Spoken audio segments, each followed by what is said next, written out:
Laurent Dévolvé, bonjour. Oui, bonjour monsieur. Alors vous publiez un livre intitulé L'avocat de Jésus. Est-ce que Jésus n'était pas l'avocat ultime des chrétiens? Alors évidemment, Jésus c'est l'avocat ultime des chrétiens et même c'est l'Esprit Saint, le Paraclet.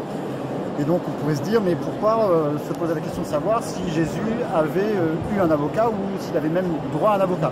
Alors, évidemment, comme avocat, moi cette question m'intéresse, de savoir si Jésus, quand bien même il est animé par l'Esprit Saint, est-ce qu'au moment de ses trois procès, devant le grand Sanhédrin, devant Pilate, devant Hérode, est-ce qu'il avait droit à un avocat en droit romain, en droit hébraïque?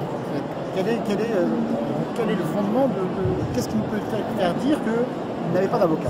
Je n'ai rien trouvé à ce sujet, je ne pense pas qu'il ait eu un avocat de fait à ce moment-là, mais malgré tout, comme il risquait la peine de mort, eh bien, et que les droits de la défense sont vraiment le fondement de toute l'humanité finalement, de pouvoir exprimer ce pourquoi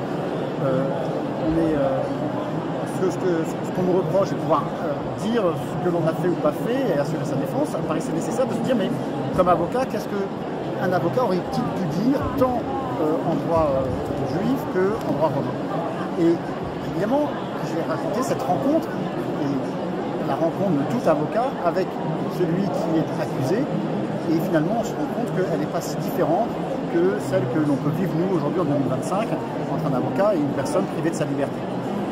Et là Jésus dit, mais moi j'ai pas besoin d'avocat, puisque s'il avait voulu être défendu, j'aurais fait appel à l'Esprit Saint, et là c'est pas nécessaire, je vais faire la volonté de mon Père, de la même manière qu'il a dit à Pierre, rengaine ton épée au moment où celui-ci voulait le défendre. Mais tout en lui disant j'ai pas besoin d'avocat, Jésus comprend aussi dans sa grande humanité que le métier d'avocat peut être utile, ne serait-ce que pour pouvoir supporter la passion qu'il va vivre.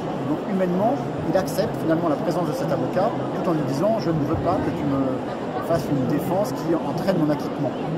Et ça nous arrive de temps en temps dans notre profession que le client lui-même dise mais moi j'ai pas envie d'être défendu parce que je suis innocent ou parce que tout simplement je voudrais avoir une peine que je mérite. Donc on se voit souvent écarté ou en tout cas demander qu'on ne prenne pas une défense considérable.